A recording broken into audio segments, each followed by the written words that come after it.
let's control the initiation of actions when maintaining an info type record.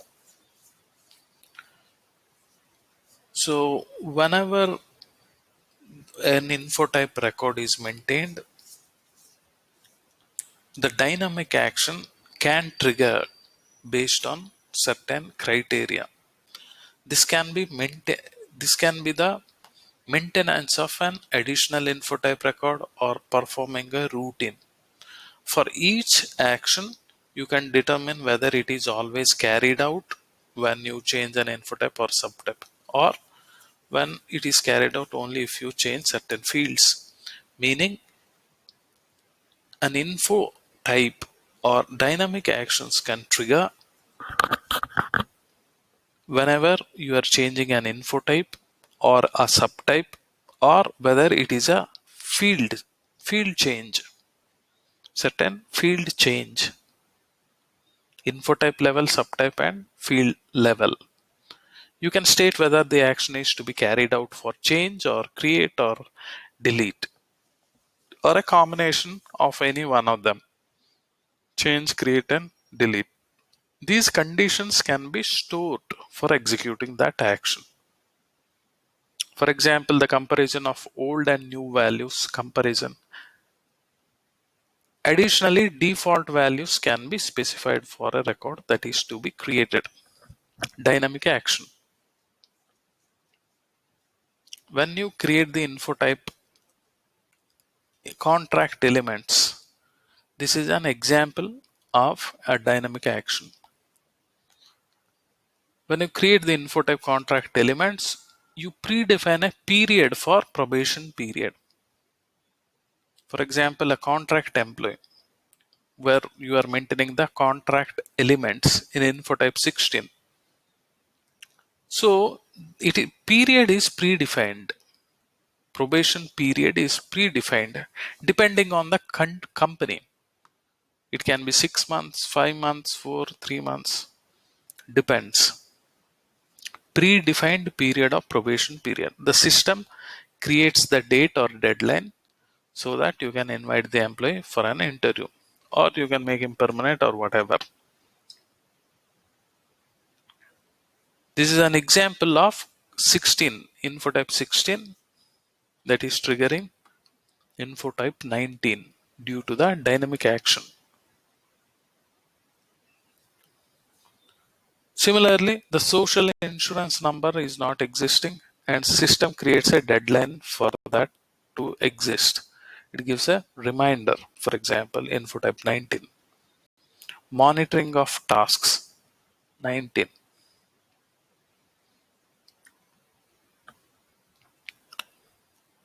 So function character or FC code.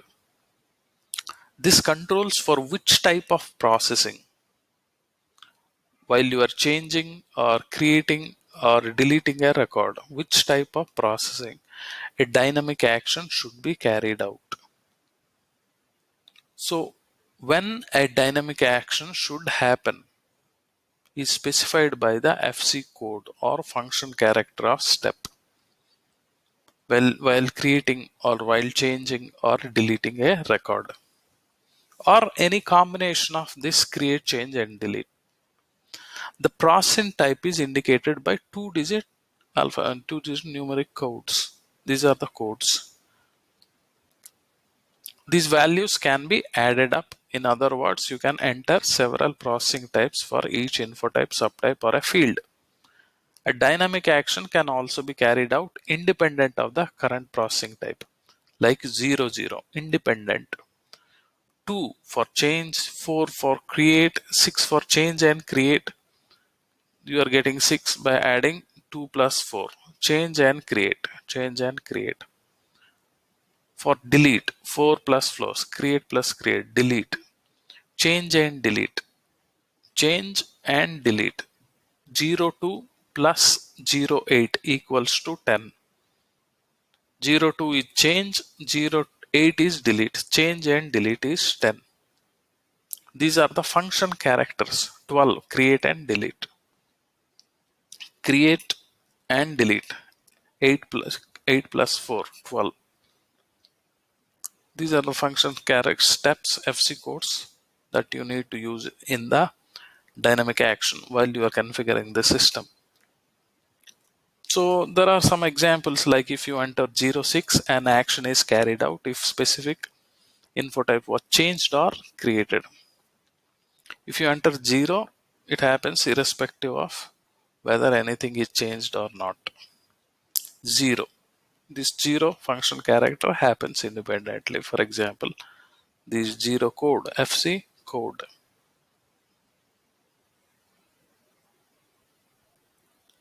Okay.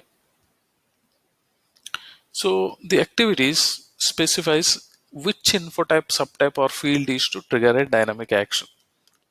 The first, as a SAP HR consultant, the first thing one should do is to determine which info type is should trigger the dynamic action, or which subtype should trigger the dynamic action, or which field is going to trigger the dynamic action.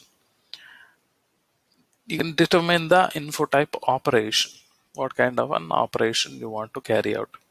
You can now set up different actions using a sequential number by using the FC code and the other things. For plausibility checks, this is nothing but a indicator for step.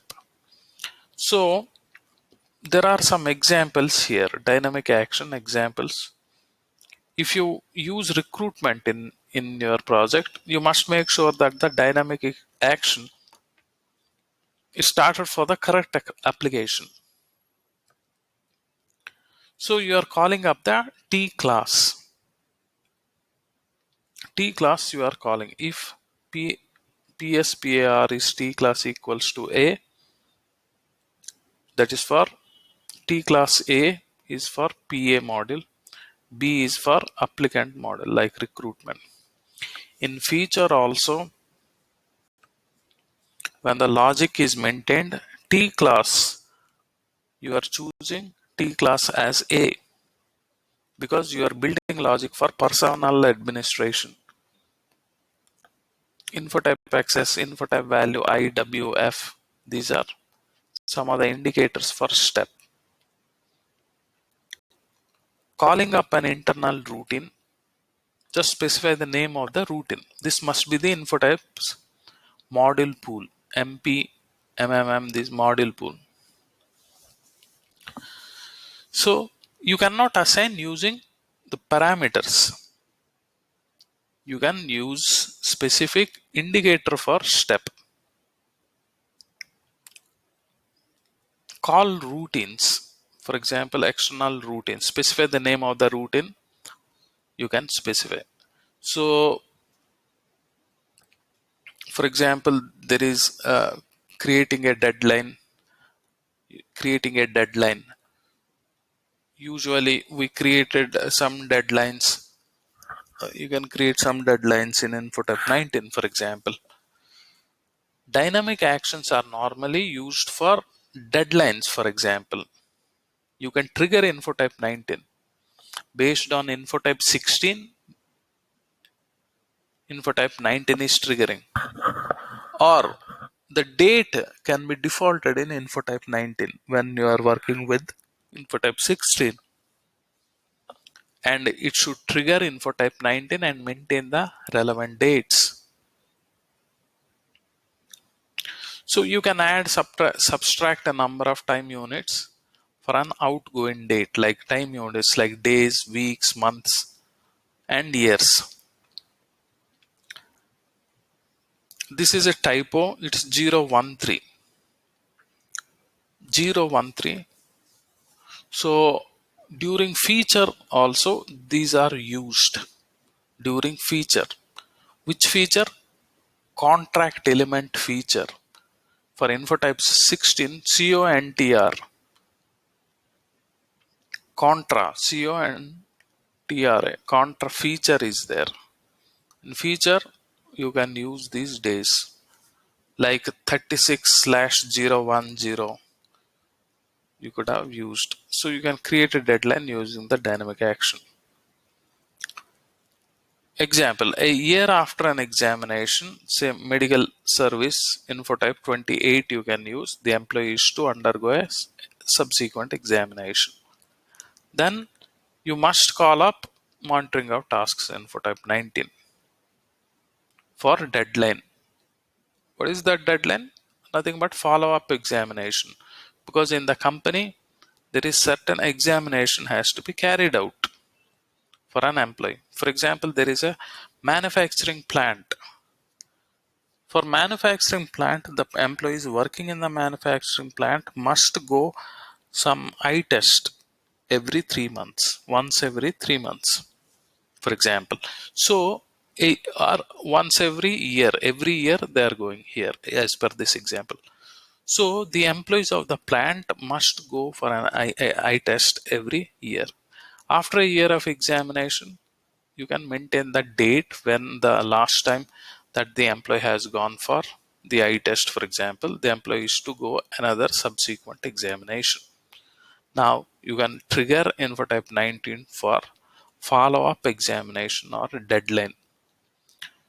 You can use some code like this, some code INS 19 info type 4-digit code. So you have to put 2 zeros before 0019, and 30 is the subtype.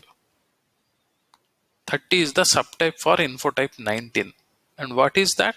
Nothing but follow up examination. So you are maintaining info type 20 medical details, begin date of medical details, which are defaulted automatically in info type 19. Why? Because of this code W and P19, P0019, the termin field is equal to 28. Begda is the begin date or the starting date. Similarly, you are maintaining one here, you are maintaining follow up examination days, weeks, you are maintaining time unit table. This is the time unit table. The ones, this is the time units, like days is 010, weeks 011, months 012, years 013. This is how you configure the dynamic action in this case. And similarly, you have other examples. In an external routine, you can check additional conditions even for other info types, need not be the same info type. So data definition include a statement for the current info type. For example, this info type. In include function, the fields are required for flow control of an element, info type dialog. So in dialog programming, we can maintain the default. Based on defaults, you can maintain. So here is an certain examples of those dynamic actions. Okay, dynamic actions are not processed in a batch input session. Individually, it is maintaining. In batch input, you must specify the exact sequence of the screens one after the other. So you to program, you have to do the program or the coding you have to do before you can create an batch input session. So indicators for step, these are the indicators for step which will be used while creating the dynamic action. So two things to be remembered. One, this is indicator for step. Another thing is the function characters. Those are the basic things which need to be remembered. These are the function characters 0, 0, 0, 2, 0, 4, 0, 6, 0, 8, 10 and 12. Then indicator for step. Indicator for step. These are also required.